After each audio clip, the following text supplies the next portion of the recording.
After 9/11, right, a lot of our rights went out the windows because we say magic words like terror. And so then we don't need to respect constitutional rights. Some of us are against the Illuminati, and we are against the Illuminati at our own detriment. When people are against the Illuminati, then they get punched in the face all the time. Have the assumption of the right to privacy, the right to free assembly, all these sort of quaint ideas that are in the Constitution that have been totally decimated by Bush and Obama. Many people believe that an actor's work is to get a script, read it, interpret it, act it, and move on to the next project. In their opinion, actors should be unifiers whose work cuts across the racial, economic, and political divide to unite the country. They expect actors and entertainers in general to be a unifying force that binds the country together to forge a common destiny, but not John Cusack. The celebrated actor believes that his status should be used to fight for the common good of all and sundry. He thinks that he should use his influence to fight against tyrannical governments that implement laws and policies that favor only the elites and wealthy. The high-fidelity star appears to be waging a war for equality and equity for the voiceless and the marginalized in society. His words, though fiery, spicy, and confrontational, reflect the feelings and frustrations of the working-class citizens who make up a majority of the American population. That is why whenever he speaks, news portals and agencies carry it with urgency, and John Cusack is at it again. This time, instead of his usual tirades against the government, the actor revealed some shocking truths that got everyone's attention. The controversial actor, who is not for his hot tirades against his own party, has sent the internet into a frenzy with his latest revelations about Katt Williams. Y'all know Katt Williams doesn't play, and so does John Cusack, so these two men in the same news piece will be a bomb. The high-fidelity star, whose statements have generated hot topics in the past, has set the agenda for media houses, which they'll discuss for years to come. What did John Cusack say about Katt Williams? And how does it reflect the realities of the ordinary American? Have the assumption of the right to privacy, the right to free assembly, all these sort of quaint ideas that are in the Constitution that have been totally decimated by Bush and Obama. John Cusack was once the darling boy of American film lovers. Thanks to his roles in critically acclaimed movies, he was seen as an indie sensation. He burst onto the scene with great movies such as The Sure Thing and One Crazy Summer, taking on characters that endeared him to the public. During the era when there were plenty of candidates for attractive teen stars, the actor chose a different path, opting for roles that had tortured characters. Many saw him as an alternative to the fine-looking, almost perfect male celebrities who flaunted their wealth and had all the girls. He wasn't the typical hero, but his characters were interesting, perfectly combining good looks with crazy attitudes and dispositions. However, over the past few years, he appears to have fallen from grace to grass. He has rarely appeared in movies, not even the indie films he was noted for, and has made very few media appearances. Many fans were concerned that their favorite actor had been canceled and were pining to hear from him. Thus, when he finally made an appearance on his social media page, many fans couldn't help but listen.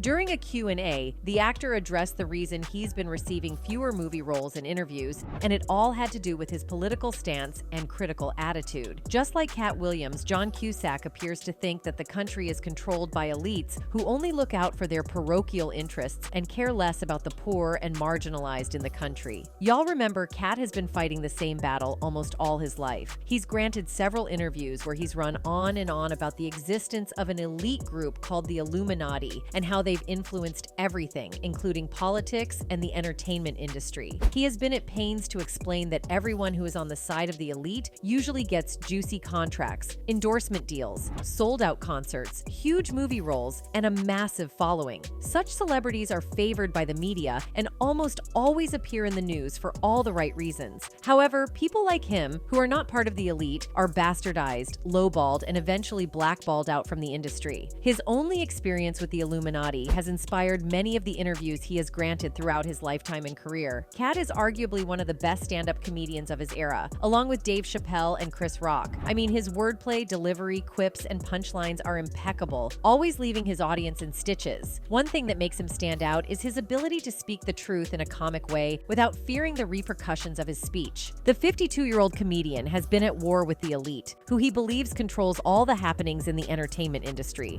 specifically the comedic sphere. He wants the whole world to know what they do and who they are. Thus, he's on a mission to expose them. This has brought him untold hardship, as the very people he's trying to expose have secretly blackballed him. Not only have they blackballed him, But according to the man himself, they tried framing him for many crimes he didn't commit, like arresting him multiple times with no convictions. They also called him a and a mentally unstable person, running several stories about him being busted with and in need of a mental hospital. Even when he tried to expose them, they rubbished his words as the ramblings of a deranged man, so the public wouldn't believe a word of whatever he said. His colleague and fellow comedian Jaguar Wright once claimed that the Illuminati was after Katt's life, and she was witness to the fact. But more on that later. Just stick with me. However, being the man that he is, and full of valor, Katt appears unfazed. In fact, during his time on Shannon Sharpe's Club Shay Shay podcast, he was asked whether he didn't fear any backlash from the people he was trying to expose. The comedian responded in the negative, explaining that Satan had no blessing nor power for his own people. Though they have stung him a million times, it doesn't deter him, and he's poised to speak the truth and nothing but the truth. And guess who has adopted the same mantra? John Cusack. The Arsenal actor has had his fair share of frustrations and hardships since he adopted the hard stance of criticizing the establishment. He appears to have been blackballed by the industry because for a person who has starred in over 70 movies since 1983 to only feature in 25 movies since 2010, it does raise some eyebrows. A few years ago, Cusack called the Democratic government out for selling the middle class out for decades. He branded them as full of S for their proposed policy that sought to cancel the wealth tax placed on the elite. Taking to social media, the Grifters actor wrote, "They have played a major part in creating the precise conditions for fascism to flourish. Obama corporatist Democrats are to the right of Richard Nixon on domestic policy. Don't believe me? Look it up. And Dems have sold out the working class for decades. And this kind of bought and paid for betrayal of principles, fairness, historical precedent, any sense of moral or intellectual honesty. The kind of brutal, selfish, horrific actions one only does because they can get away with it." He thought the Democrats, who used to support the working class, were turning their backs on them. In his opinion, they were now supporting the rich and the elite, who already owned a huge chunk of the country. He bashed the ruling government for not being far left enough and not fighting for the working class or creating opportunities for them to gather wealth. He argued that the government had taken an elite trajectory that was playing into the hands of their arch rivals, the Republicans. All your Yale and Harvard buddies will tell you how great and smart you all are, and they are all in bed with all the same big money power players. And we run the world, right? This kind of staggering immoral bulls is one of the main reasons, yes, there are others. Trump's demagoguery works on people. The Democratic elite are full of S. His lengthy tirade was in response to an article in the Jacobin magazine, which claimed that elites in the Democratic Party are seeking to cancel federal wealth taxes. If this is true, then it will be the classic case of the rich getting richer. He believed that if there were any taxes to be abolished, then the many taxes on the working class should be reconsidered, and the rich should be made to pay more taxes. He rubbished the move to abolish federal wealth taxes as a sham and an insult to basic intelligence. Imagine what FDR would say about such a proposed law. Don't worry, fellas. The Democrats will save the 0.00001% from paying tax. The hubris to do this is staggering. It's a sham and an insult to everyone's basic intelligence. The contempt for people to even attempt this, unbelievable. For a little bit of context, and for those of you who missed history lessons, the wealth tax is a federal law that was enacted in 1935 to ensure that the elite contributed their quota to national development. Before then, the elite used several loopholes in the existing tax laws to avoid paying their taxes. President Franklin D. Roosevelt introduced the New Deal Project, which created millions of jobs for the working class to stabilize the economy during the Great Depression. He also ensured those who couldn't work due to old age or deformity received their pensions and social welfare benefits. However, he didn't have enough cash to sustain these programs in the long term, and instead of taxing the already impoverished working class, he focused on the elite. He knew that the elite had gathered enough wealth prior to the Great Depression, and they had accumulated cash that could cushion them through the tough financial times. Thus, he proposed a law that would tax them up to 75% of their income to sustain his programs and projects for the working class. According to the law, anyone who made more than $5 million would have to pay wealth tax to support the government's sustainability drive. It's no secret that the elite have complained and campaigned against this tax for decades. They believe it's unfair to have them pay up to 75% of their annual income to the government in taxes. They have raised several arguments against the wealth tax, claiming that it would destroy the economy by disincentivizing the existing rich people from creating more wealth. After all, what's the essence of creating more wealth when the government would get up to 75% of it anyway, they argue. However, defenders of the wealth tax, which John Cusack is a key component, believe that it would help to equally distribute wealth from the top to the bottom instead of a few people at the top hoarding all the nation's wealth for themselves. It would distribute power among the masses and encourage a healthy societal balance instead of tilting dangerously towards concentrating power only at the top. For example, since the 1970s, the top 0.1% of U.S. households have dramatically increased their wealth share from 7 to 20%, while the bottom 90% have seen their wealth share plummet to 25%, even with the wealth tax fully in force. So just imagine what would happen if it was scrapped. This is why John Cusack was so livid when he heard that the elite were making moves to abolish the tax so they could hoard more of the nation's wealth. And the actor appears to have a lot of support from people who believe that he rich should pay more taxes. Many fans tend to agree with his views of the Democrats now pandering to the elite and supporting him for calling them out on their IT. One fan wrote, "I'm glad someone on the left is finally calling out the Dems for their part in the destruction of the middle class, the destruction of so many of our great cities and companies. It breaks my heart to see what's happened to our country." Another fan chimed in, "Cusack has done some great movies, but I've never been a fan of his politics. So these words are powerful. You have to admit when people in power are effing up. Stay strong, USA. Cheers." Others also felt that the actor had regretted joining the Democrat Party and voting for Biden, having disparaged President Donald Trump in the beginning. They commented, "Refreshing to see John Cusack waking up after so many decades of being woke. We've all experienced buyer remorse, but Democrats are finally admitting to having Biden remorse." Many fans believe that John Cusack has finally woken up to the reality that the elites are only after their own interests and don't care about anyone else. Interestingly, this woke realization appears to come at a cost, as he's been seen far less on TV and in movies these days. However, his resentment isn't only towards the elite in politics, but the establishment in Hollywood as well. In his past interviews, the runaway jury actor has saved some unprintable words for the elite Hollywood, claiming that the industry makes people mad. Hollywood is a whorehouse and people go mad. Explaining his statement, the seasoned actor claimed that the movie industry likes to suck its actors and actresses dry, leaving them with pennies to fend for themselves. He decries the industry's pushing new talents and then discredits them at a certain age. He bashed the industry for the many dreams it has crashed and the thousands of lives it has wasted just because the elite aren't willing to share the proceeds. It is even worse for Black actors,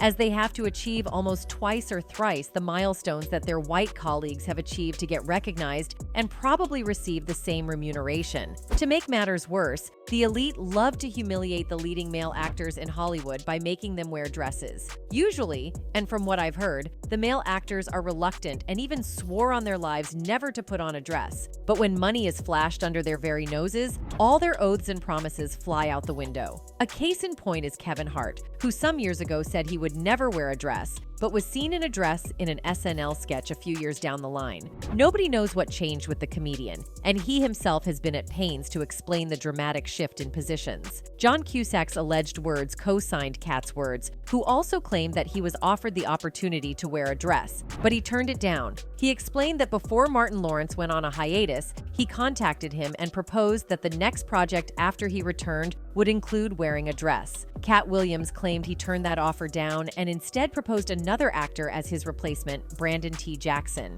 He knew that it was the elite's way of humiliating leading Black men in Hollywood, and he didn't want to perpetuate that narrative. Up until then, Martin Lawrence was starring in action comedy movies, having featured in the blockbuster movie Bad Boys. He and his pal Will Smith were largely responsible for the success of the movie, as it grossed $141 million across the globe. It received rave reviews on many movie review sites and was touted as one of the best movies of the year. Martin Lawrence's acting was particularly praised, having made a switch from strictly comedic roles to a hunky, all-action star. Bad Boys paved the way for Black actors in Hollywood, shattering the notion that Black movies don't sell. So, the elites had to do something. They couldn't allow Blacks to win.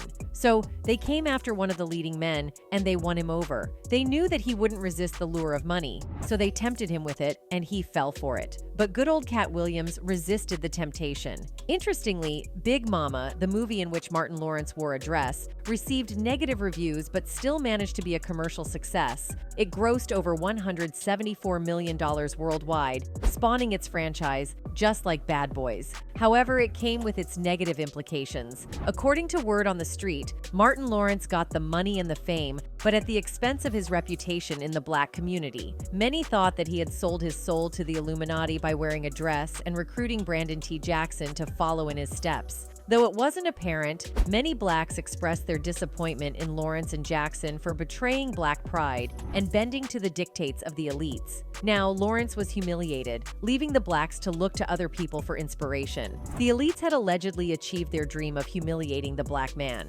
Whispers from the grapevine indicate that the elites were hell-bent on preventing blacks from reaching the heights that their preferred and beloved black actors have attained. Sadly, the systematic degradation of blacks in Hollywood doesn't end there. Blacks are still being underpaid and blackballed when they openly complain about it. In the years past, they were relegated to acting menial roles such as maids, gatekeepers, servants, and butlers. However, after several strikes, demonstrations, and political pressure, the elites caved in and allowed some blacks to enjoy leading roles. Many felt that was the end of the woes of black actors. But discrimination and pay disparity still exist in the industry. Taraji P. Henson and Monique Hicks are a few of the leading industry giants who have boldly complained and campaigned against pay disparity in Hollywood, damning the consequences. Monique, who started the whole pay disparity thing before Taraji, got blackballed several times because she wouldn't settle for less. The veteran comedian's woes have been well documented in the industry, starting from when she starred in the movie Precious, where she won an Academy Award for Best Supporting Actress. Right after the premiere of the movie in 2009, Tyler Perry and Oprah Winfrey signed on as executive producers to help market the movie. Perry then approached Monique to go on a promotional tour to help sell the movie, but she denied it for two main reasons. One, she had been away from her family due to the tight shooting schedule, and she wanted to spend a few months with them. Secondly, she wasn't happy with the conditions attached to the promo tour, which stipulated that the actors foot their own bill while on tour. She expressed her sentiments to Perry, explaining that she had already sacrificed a lot by accepting $50,000 for the role and wasn't prepared to make any more sacrifices. This apparently incensed Tyler Perry, who told the director of the movie, Lee Daniels, that Monique was difficult to work with. This, Monique believes, led to her blackballing, as she got labeled as difficult to work with, sadly, by her own black folks. Scripts and movie roles were hard to come by as many directors passed her in favor of other actors. Even when a script was custom made for her, the elites found a way to steal it from her, like what happened with Oprah Winfrey. Talking to Shannon Sharp on his podcast, The Club Shay Shay,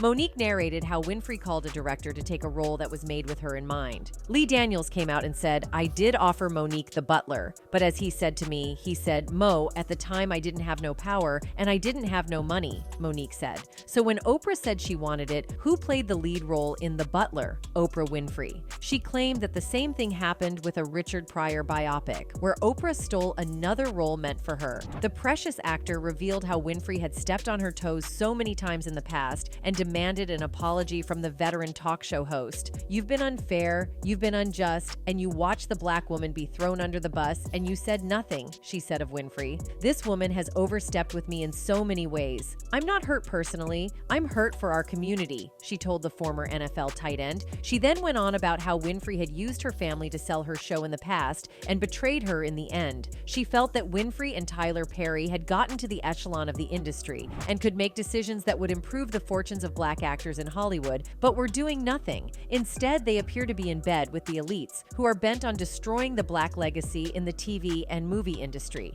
Taraji P. Henson, on the other hand, hasn't suffered blackball, partly because she just started criticizing the hierarchy, but she has complained of being lowballed throughout her career, and it pains fans to know that this lowballing claim was being perpetuated by the same people who were supposed to look out for her interest. Taraji claims that she almost walked out from the set of The Color Purple because of pay disparity. In an interview with Gayle King on Sirius XM, the Acrimony actress broke down as she narrated how each contract negotiation was a mountain climb. She decried how her fellow black actresses have complained about the same thing over and over again, but no one seems to take note. "I'm just tired of working so hard, being gracious at what I do, getting paid a fraction of the cost," Henson said after taking a long pause and breaking down. "I'm tired of hearing my sisters say the same thing over and over. You get tired. I hear people go, 'You work a lot.' I have to. The math ain't mathing, and you start working a lot. You have a team. Big bills come with what we do. We don't do this alone. It's a whole team behind us. They have to get paid." She then lamented the trouble she had to go through whenever she had to negotiate a new contract. "I'm I'm only human. It seems every time I do something and break another glass ceiling.